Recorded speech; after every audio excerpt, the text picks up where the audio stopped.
Greetings and welcome to Cardinal Earth. This is Ron from Tarot of the Twin Sun. Tarot of the Twin Sun is a functional division within the Order of the Twin Sun. I do welcome you to the channel and its contents. Please subscribe if you will, or toss a like if you resonate or not resonate with the content. I do advise you to use your own discernment and practice good judgment when it comes to discerning essentially what can be used in terms of the context of this reading for your own path or your own unfolding of the path.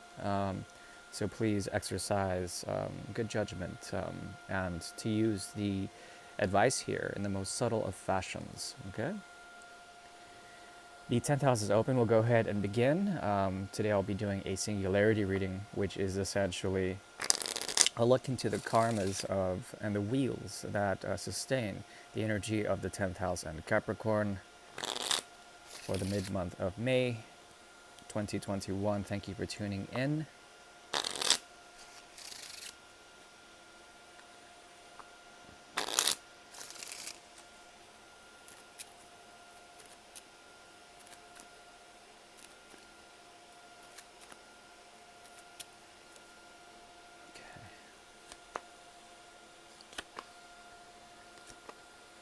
Okay. Okay, this speaks to me of a visionary quest, something that you have seen in the past that has informed a way of washing, a way of cleansing. Think of the great deluge, which is cataclysmic, yes, but also there's something about the energy of purification that comes through purgation, through releasing of old energies, okay?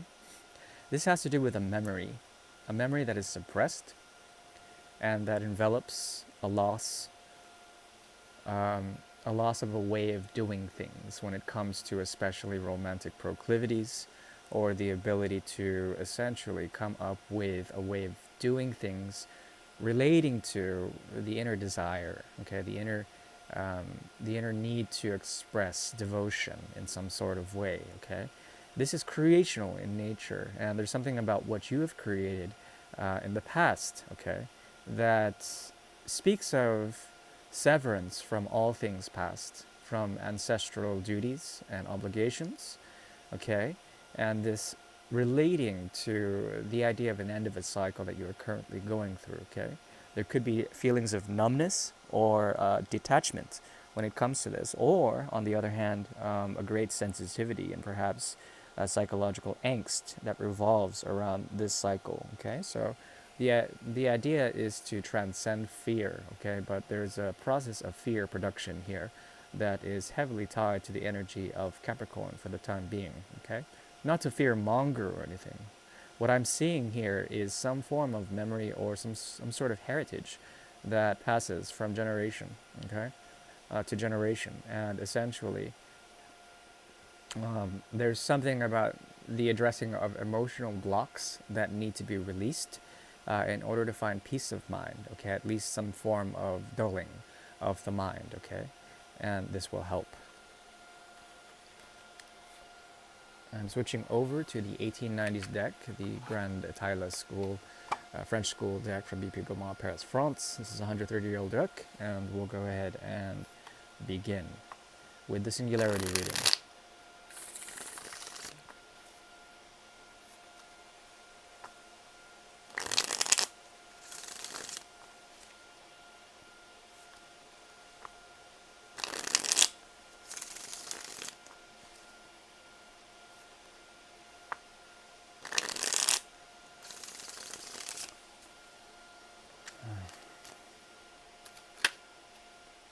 Okay.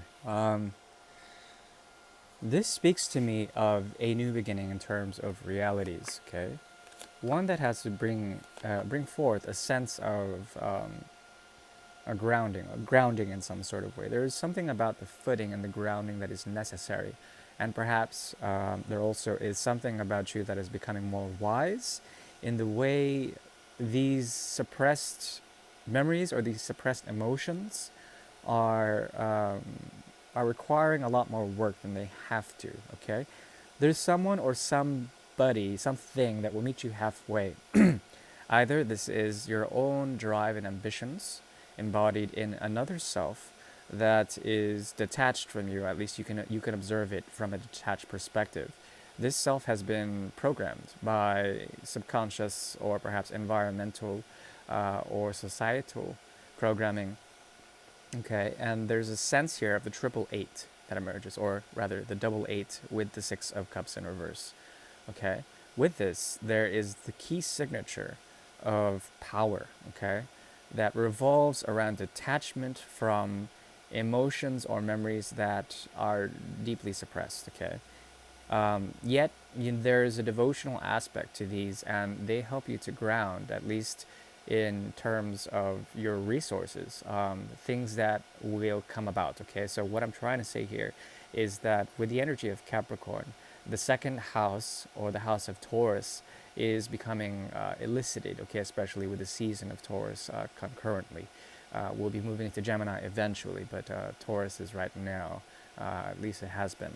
Um, so essentially, the second house is about resourcefulness, okay? And there's something about your resources that can be stemming from past heritage of these suppressed emotional tendencies, okay? That can be infused in your material realities, okay?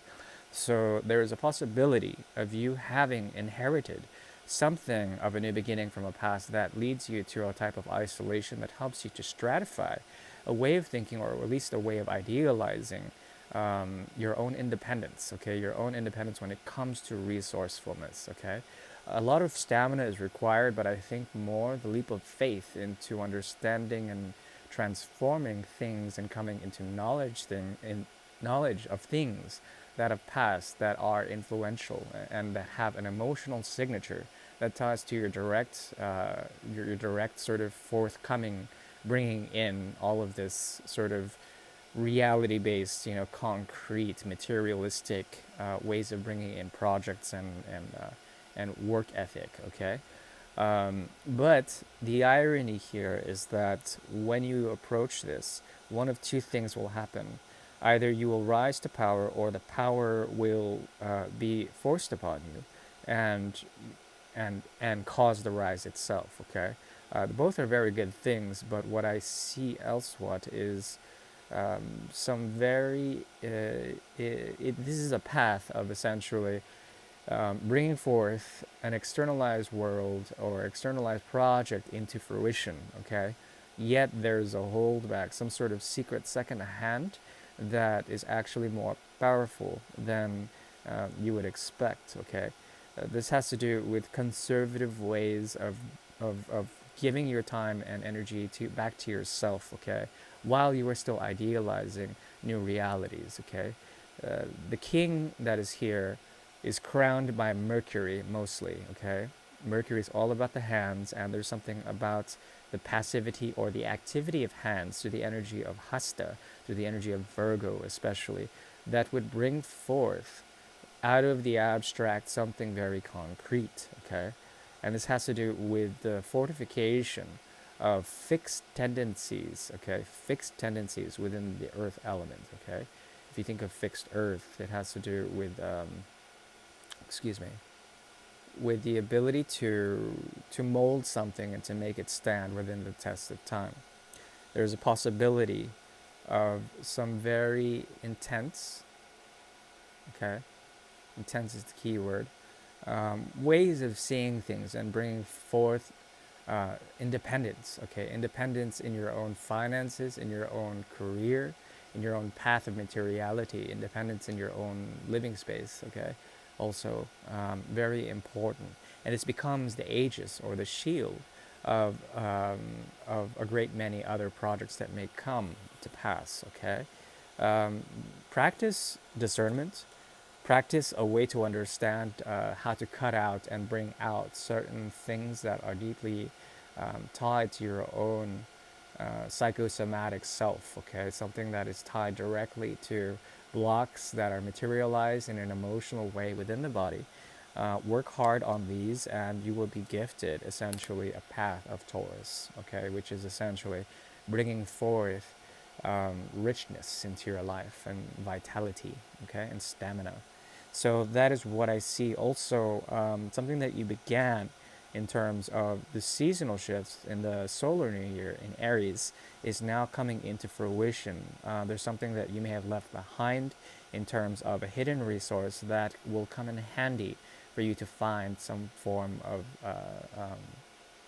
financial, especially independence. Okay, independence, and this is all about building castles in the sand. And as you know, in the long run, there are things within the afterlife that you cannot carry. Okay, if you believe in the afterlife, or things that come after the great dark, nothing you can carry into the great dark. So these are things to note as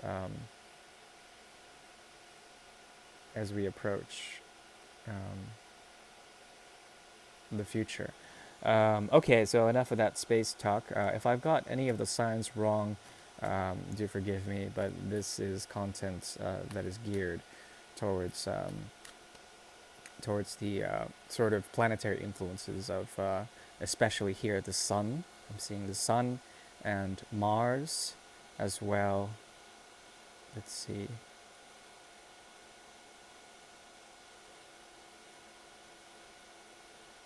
Yes, Taurus as well. Taurus very strong. Okay, thank you. Bye bye.